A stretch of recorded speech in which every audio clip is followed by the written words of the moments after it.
भाई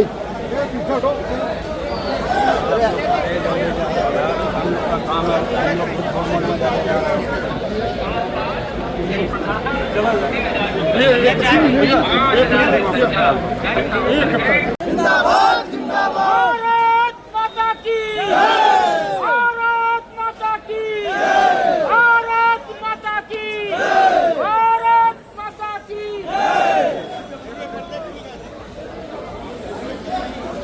तो समाधान के लिए सेतु के रूप में बीच में काम करते हैं। हम उनका भी आभार प्रकट करते हुए और आप सब कार्यकर्ताओं का अभिनंदन करते हुए अपनी बात समाप्त करता हूँ। बहुत बहुत धन्यवाद। बहुत बहुत धन्यवाद माननीय आपके उद्बोधन के लिए। अब मैं उनको आमंत्रित करूंगी जो कि बेहद सक्रिय और ऊर्जावान है, इन शब्दों के साथ कि उजालों को सबूतों की कहाँ दरकार होती है और दुनिया जान लेती है जब सूरज निकलता है। विकास के सूर्य हमारे बीच में श्री नीरज सिंह जी, बहुत जोरदार तालियों के साथ आपका स्वागत है। कृपया पधारें और अपने उद्बोधन से हमें अवरोधित करें।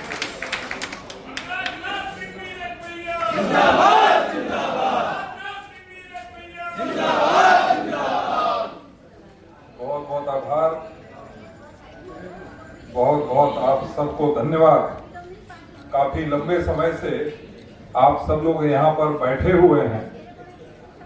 मुझे लगा था कि जब तक मैं पहुंचूंगा तब तक पहली दो पंक्तियां ही भरी होंगी, पर मैं देख रहा हूं कि आप सबकी सहनशीलता, पहली दो पंक्तियां तो भरी हैं, भले पिछली दो खाली हो गई। आपके लिए रात भर बैठ सकते हैं। नहीं, मैं रात भर बैठ सकते अब नहीं, मैं रात भर बिठाने वालों में नहीं हूँ। मैं आभार व्यक्त करता हूँ हमारे विधान परिषद सदस्य और पूर्व महानगर अध्यक्ष श्री मुकेश शर्मा जी का, जिनकी निधि भी आज इस क्षेत्र में लग रही है। मैं आभार व्यक्त करना चाहता हूं सुधांशु त्रिवेदी जी का, जिनके माध्यम से भी इस क्षेत्र में निधि लग रही है। मैं आभार व्यक्त करना चाहता हूं माननीय रक्षा मंत्री जी का, जिनके आशीर्वाद से एक और विकास के कार्यक्रम में हम सब लोग आज एक साथ एकत्रित हो रहे हैं। मंच पर विराजमान हमारी महापौर आदरणीय सुषमा खड़गवाल जी, हमारे अध्यक्ष भी हमारे बीच में थे अभी, वह भी वर्चुअल में जुड़े हुए हैं। ऐसे महानगर अध्यक्ष श्री आनंद द्विवेदी जी, हमारे सभी पदाधिकारीगण, सभी मंडल अध्यक्ष, सभी पार्षदगण, और एक लंबी श्रृंखला दिख रही है मुझे पार्षदों के नाम की, और इस सूची को देखकर इतना अच्छा लग रहा है। कभी इतनी लंबी सूची पार्षदों की पश्चिम में नहीं होती थी, अब दिख रही है, तो मुझे अच्छा लग रहा है। और इसी सूची में हमारे पुरुषोत्तम पुरी जी भी जुड़ गए हैं, उनका भी मैं बहुत बहुत स्वागत करता हूं, अभिनंदन करता हूं। आज मुख्यमंत्री त्वरित योजना के अंतर्गत पश्चिम विधानसभा में 43 करोड़ 85 लाख 67,000 की लागत से कुल 48 सड़कों का शिलान्यास किया जा रहा है। अब मैं इसकी बधाई दूं कि मैं आपसे इस बात की शिकायत करूं कि 48 सड़कों का हम विकास कार्य का जब शिलान्यास कर रहे हैं तो मंच पर बैठते ही 266 सड़कों की सूची अंजलि श्रीवास्तव जी ने हमें दी।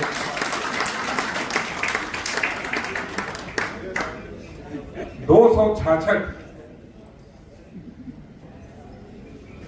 पर ठीक है, अपेक्षाएं जहां से होती हैं वहीं से व्यक्ति कहता है। मैं अभी उत्तरी विधानसभा से भी होता हुआ आ रहा हूं। करीबन 25 करोड़ की परियोजना की वहां पर नींव रखी गई। जब मैं इस बात को कह रहा था तो मैं देख रहा था जो भी सामने बैठे हैं उनके चेहरे के भाव में कोई परिवर्तन ही नहीं आ रहा। तो मैंने कहा उनसे कि मैंने बोला कि ये मेरी तरफ की गलती नहीं है भाई।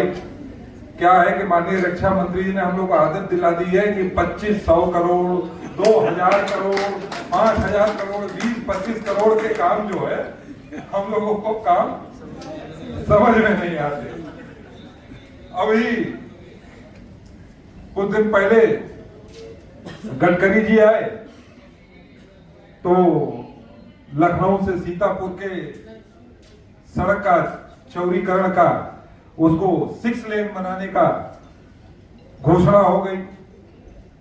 मैंने माननीय गडकरी जी से कहा था एक कार्यक्रम में दैनिक जागरण के कि माननीय गडकरी जी, इस लखनऊ के अंदर जवानों को समर्पित शहीद पथ है, किसानों को समर्पित किसान पथ है, हमारे वैज्ञानिकों को भी समर्पित एक सड़क होनी चाहिए और एक विज्ञान पथ भी होना चाहिए।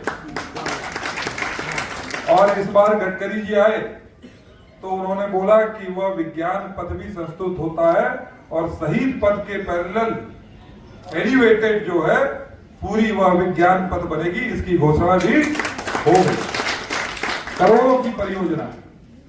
और केवल इतना ही नहीं, उस एलिवेटेड के ऊपर भी एक और एलिवेटेड। और माननीय जी ने बताया कि वह परियोजना भी संस्तुत हो रही है। शहीद पथ तो ऊंची बनी ही थी, वो अपने आप एक नजीर है, एक उदाहरण है। उसके ऊपर एलिवेटेड रोड सोचिए बनने जा रही है और उसके ऊपर भी मेट्रो चलने जा रही है। तो मैंने दिवाकर जी से पूछा, बोले कि दिवाकर जी मेट्रो ही चलेगी ना? तो उन्होंने कहा कि मेट्रो नहीं, क्या मास ट्रांजिट रोड, मास ट्रांजिट सिस्टम। अब भाई ये तो हम लोग को नहीं मालूम था, ये पहले कहीं विदेश में होता था। अब हमारे लखनऊ में हमको तो यही पता चल रहा है तो जो ट्रेन टाइप दिख रही वो मेट्रो ही है। नहीं तो ये बताया नहीं, मास ट्रांजिट सिस्टम है। और मास ट्रांजिट सिस्टम में जो पहिया होता है वह आपके उसके मेट्रो के समझ लीजिए नीचे नहीं होता, उसके सर पर होता है। वो ऐसे लटकती हुई चलती है जैसे मोनो। शिक्षा व्यवस्था को सुदृढ़ करने के लिए पहली बार एंटी कॉपिंग एक्ट कौन लेकर आया था? नकल अध्यादेश कौन लेकर आया था यहाँ कि शिक्षा व्यवस्था ठीक करनी? हम लोग जवाब भी नहीं देते। नकल अध्यादेश में पहली बार जो मेहनत करने वाले बच्चे थे उनको अपनी काबिलियत के आधार पर वह उचित स्थान तक पहुंच सके, उसका मार्ग प्रशस्त किया था नकल अध्यादेश में। और मुलायम सिंह जी ने क्या किया? कहा कि आते ही ये काला कानून 40 मिनट के अंदर मैं खत्म कर दूंगा। और युवाओं ने वोट कर दिया कि ये रहेंगे तो कम से कम डिग्री हाथ में रहेगी, पास हो जाएंगे। नकल माफिया फिर से सक्रिय हो गए, किताबें खोल खोल कर परीक्षाएं होने लगी। जो जायज और नाजायज। तुलसीदास परिसर में भी कल्याण मंडप का निर्माण कार्य चल रहा है। काली जी मंदिर में 2 करोड़ 27 लाख की लागत से पर्यटन विभाग द्वारा श्रद्धालुओं के लिए एक हॉल का निर्माण कराया गया है। आज ही इसका शिलान्यास भूमि पूजन भी कराया जा चुका है। बसंत कुंज से 4 बाग तक पूरा पश्चिम मेट्रो कॉरिडोर का निर्माण कराया जा रहा है। आप लोग अभी मेट्रो पे है, गोमती नगर जो है मास ट्रांजिट सिस्टम पे पहुंच गया है। इसके साथ ही कई फ्लाईओवर, ब्रिज एवं मार्गों के चौड़ीकरण का भी कार्य प्रस्तावित हुआ। और मुझे जो जानकारी है, जो हम लोगों के पास पूरा, माननीय महापौर जी भी हैं, नगर निगम के माध्यम से भी बड़े काम यहाँ पर हो रहे हैं। 2022 से अगर अब तक तमाम जो हमारे जनप्रतिनिधि हैं उनके माध्यम से 11,500 करोड़ 75 लाख के कार्य या तो हो चुके हैं या तो प्रस्तावित हैं। Lucknow Kanpur 6 lane elevated expressway भी आज देखिए लोग जा रहे हैं कानपुर एक्सप्रेसवे पे, और विपक्षी पार्टी क्या उसमें कह रही है कि सड़क पर गड्ढे हो गए।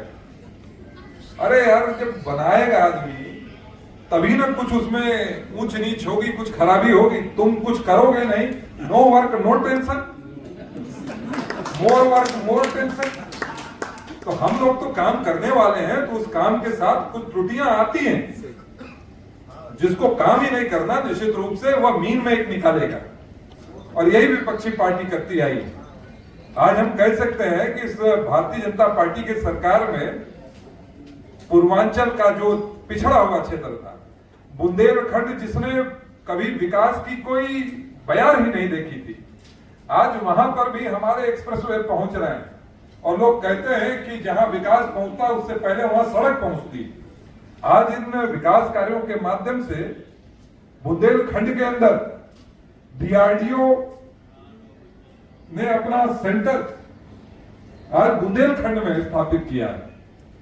सोलर का सबसे बड़ा प्लांट हमारे पूर्वांचल में लगा है, पूरे भारत का सबसे बड़ा प्लांट। फिनलैंड के साथ एसोसिएशन में उसके राष्ट्रपति भी यहां आए थे।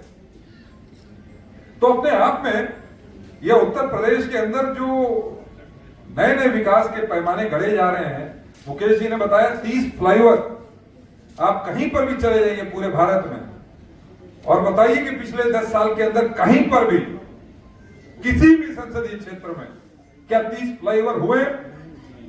हम 105 किलोमीटर के रिंग रोड बनी,